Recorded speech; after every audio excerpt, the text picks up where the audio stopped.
Bonsoir à tous, ravi de vous retrouver pour la première édition complète de la soirée sur El Oula. Voici les titres de l'actualité. C'est le nouveau visage mutant du Covid, Omicron, un variant jugé préoccupant par l'OMS, détecté pour la première fois en Afrique australe. Il présente un risque accru de réinfection. Comme partout dans le monde, le Maroc est en alerte. Nous en parlerons avec professeur Saïd Moutawakil, membre du comité scientifique Covid-19. Il a toujours la peau dure, le mariage des filles mineures au Maroc. En une année, plus de 13 000 autorisations ont été accordées malgré le durcissement des lois. Nous en ferons le point dans un instant.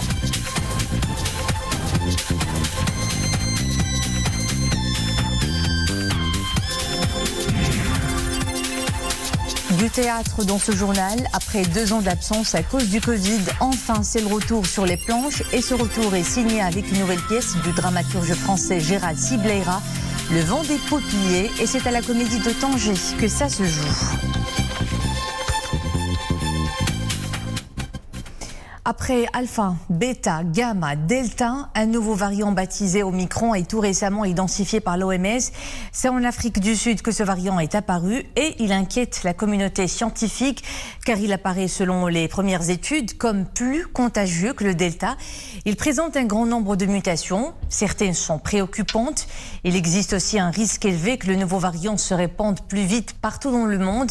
De nombreux ressortissants étrangers en Afrique du Sud se bousculent au niveau des aéroports pour quitter ce pays. C'est le cas notamment à Johannesburg. Nisril Hamdawi. À l'aéroport Tambo à Johannesburg, l'heure du départ a sonné pour de nombreux ressortissants étrangers. L'apparition du nouveau variant Omicron en Afrique du Sud y est pour beaucoup. Dans ce terminal, des files d'attente se forment devant les guichets d'enregistrement. Les passagers s'impatientent. Certains d'entre eux ont dû subir des perturbations et quelques désagréments. Je suis en déplacement d'affaires. Mon voyage de retour était prévu hier. Je quitte le sol sud-africain aujourd'hui parce que mon vol avait été annulé hier. Je suis maintenant sur le départ et je ne suis pas inquiet. Je vais devoir m'isoler pendant 14 jours. Ainsi vont les choses. Nous n'avons pas le choix.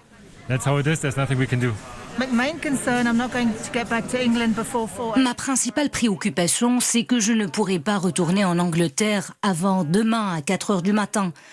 Oui, je suis très triste pour les gens d'ici.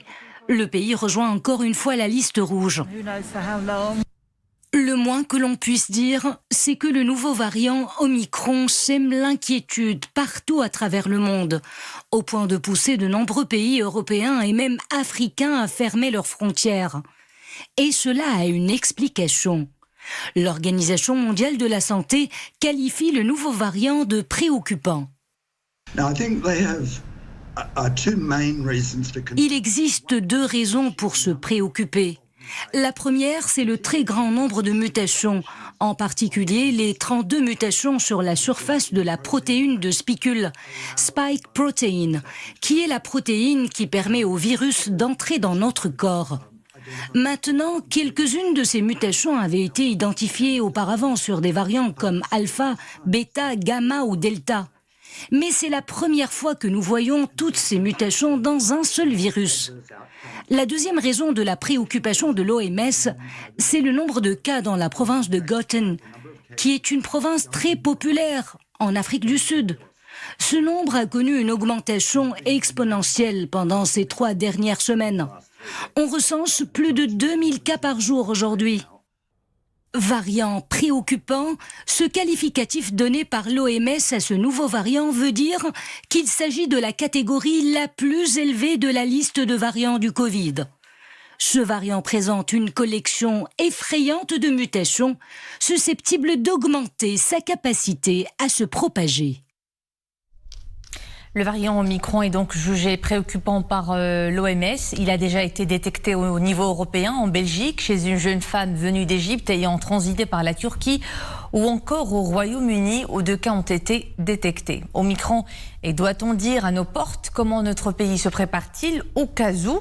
Nous avons avec nous en direct de Casablanca le professeur Saïd Moutawakil. Professeur, bonsoir. Vous êtes membre du comité scientifique, médecin spécialiste en anesthésie et réanimation et également président de la Société marocaine des sciences médicales. Que sait-on au sujet du nouveau variant? Est-ce qu'il est plus virulent, moins virulent? Il se diffuse rapidement ou non? Serait-il plus dangereux que le Delta? Voilà, encore une fois, ce virus nous surprend et de surprise en surprise. Maintenant, on a des variants. On avait le variant Delta qu'on vient de voir dernièrement et maintenant, en Afrique australe, on a ce variant nouveau qui est caractérisé par beaucoup de mutations, comme ça a été dit dans le rapport. Et ce nombre de mutations, plus de 32 au niveau de la protéine S, donc c'est cette protéine qui permet au virus de se lier aux cellules et qui va poser un certain nombre de défis par rapport à l'efficacité des vaccins et par rapport aussi à la virulence du germe et sa capacité de diffuser très très rapidement.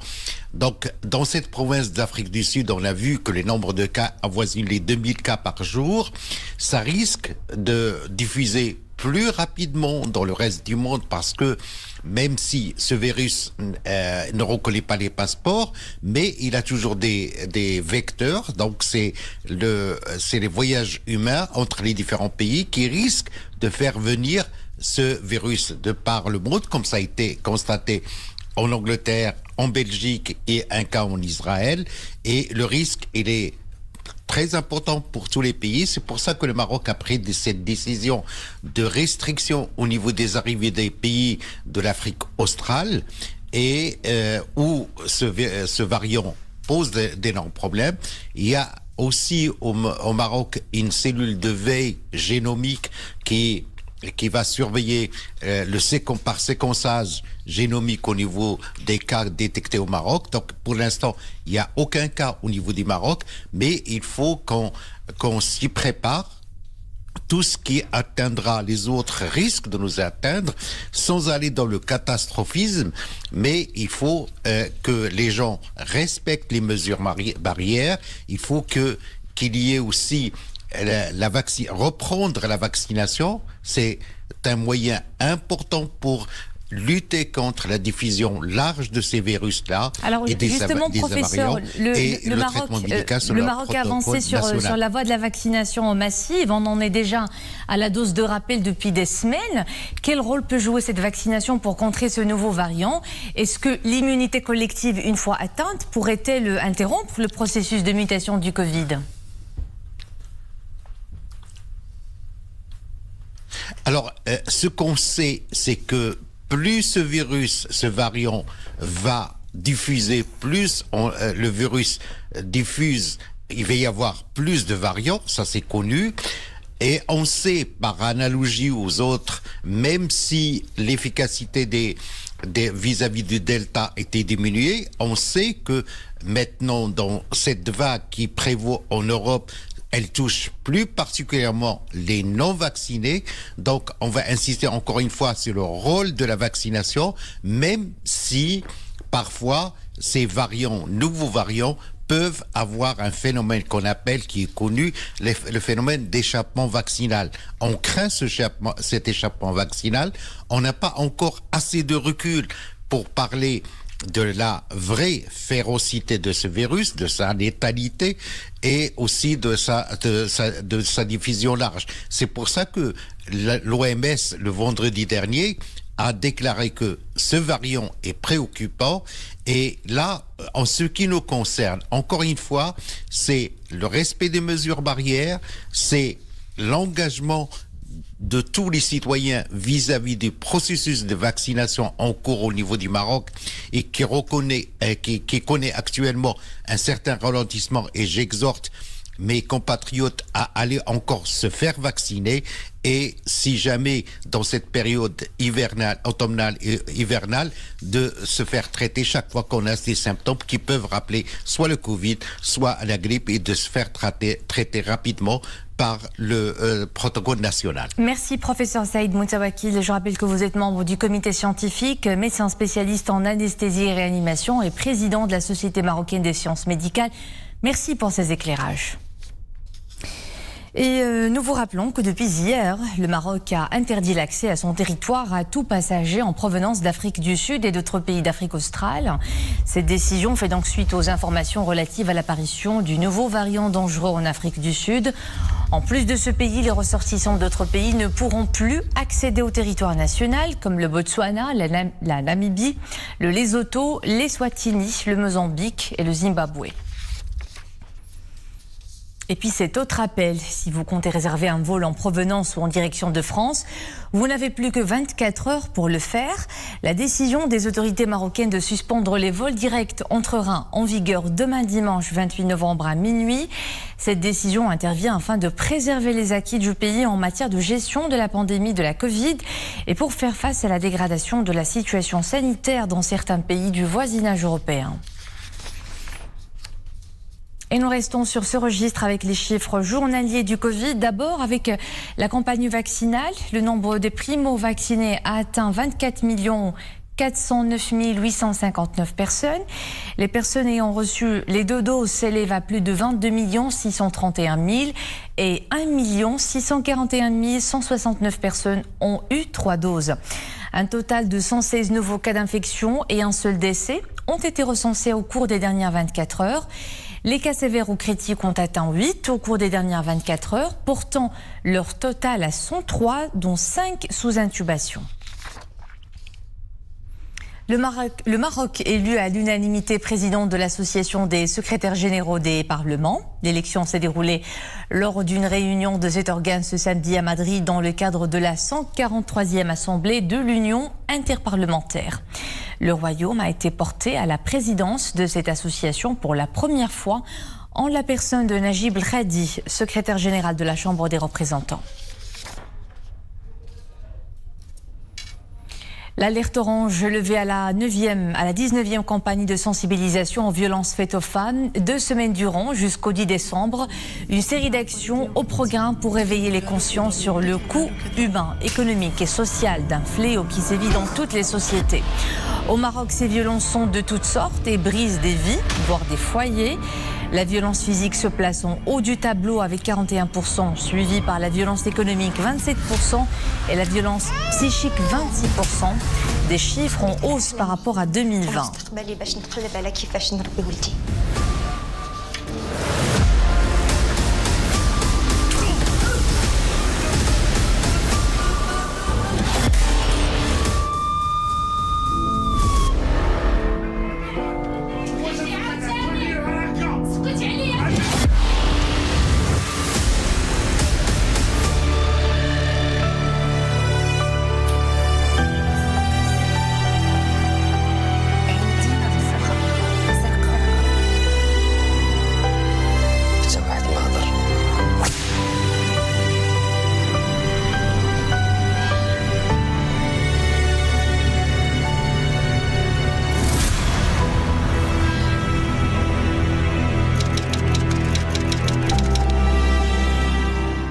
Une violence à multiples facettes, mais l'une des pires, c'est le mariage des mineurs, pourtant fortement freiné en principe par la loi.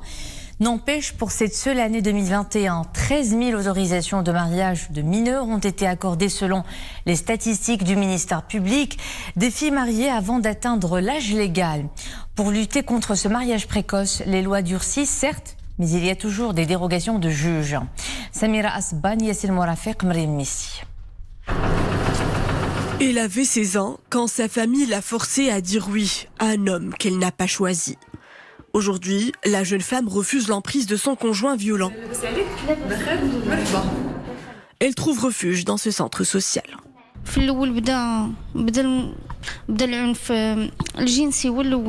Au tout début de mon mariage, je subissais le viol conjugal. Souvent, je pleurais seule. Je n'avais personne pour m'écouter. Ma famille m'a forcée au mariage contre mon gré. Je ne savais pas à quoi m'attendre. Tout ce qui me préoccupait, c'était d'aller à l'école et jouer avec mes amis.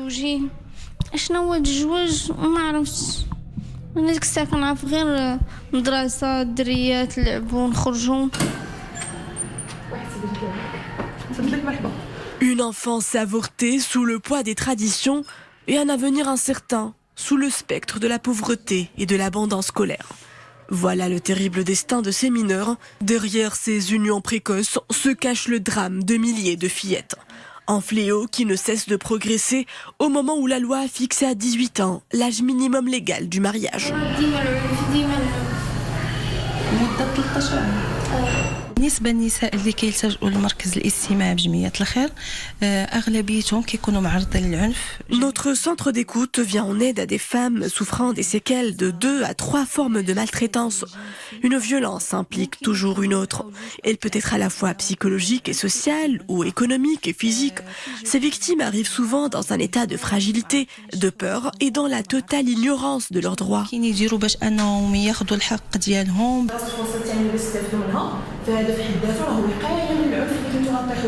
De nombreuses associations tentent d'inverser la tendance, comme ici au centre Ibtissama et Sabira. L'assistante sociale prodigue bons conseils à des filles à l'aube de leur vie. La plupart d'entre elles ont dû abandonner leur cursus scolaire et sont à la quête de perspectives de vie loin du mariage. Je suis issue d'une région où la fille non scolarisée est condamnée au mariage. À l'âge de 17 ans, si la fille n'a pas accès à l'éducation, elle se retrouve contrainte au mariage.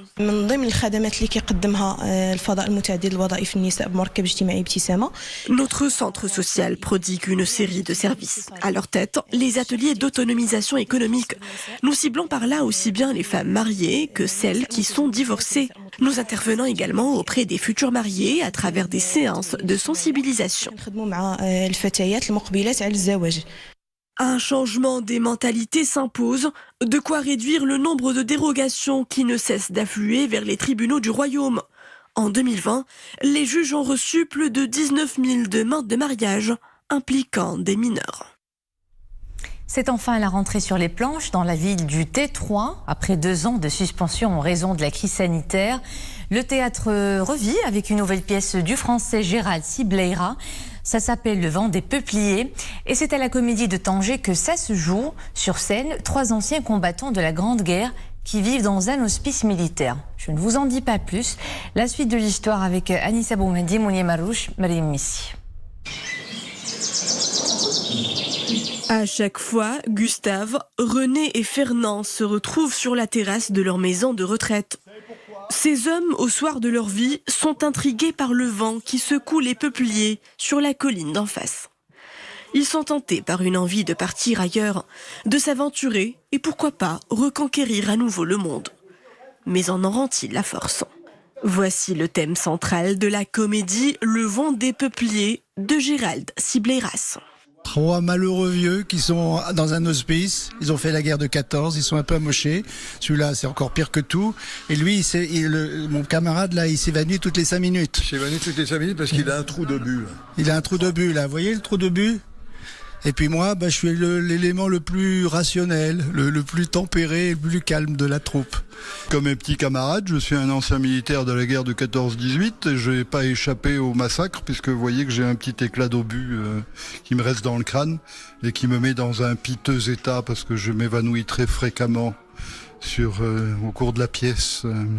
Et puis voilà, ça fait partie des trois personnalités très différentes. C'est ça qui donne un caractère assez drôle à la pièce parce qu'il se passe des choses qui sont très inattendues compte tenu de leur état psychologique. Pour passer leur temps, ces anciens combattants de la guerre 14-18 évoquent leurs souvenirs et surtout leurs heures de gloire. Une manière pour eux d'échapper à un quotidien plus que monotone.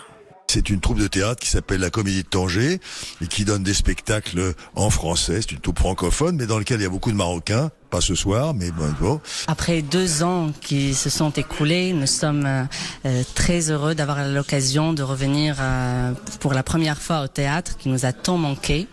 On est là avec 3 anciens combattants qui nous font découvrir avec humour et beaucoup de tendresse leur vie. Ils nous donnent l'espoir parce que malgré leur âge avancé, ils n'ont pas renoncé à vivre. Ils aiment, ils rêvent, ils nous transportent avec eux et je trouve ça merveilleux de pouvoir enfin revenir au théâtre. Sur scène, les acteurs sont drôles, dynamiques, créatifs et surtout, ils jouent avec brio. Derrière la farce, une interrogation sur la fugacité de la vie et l'usure du temps. Et c'était le mot de fin de cette édition. Merci à vous de nous suivre. L'info est de retour ce soir avec Nabila Azarkan, 20h30. À demain.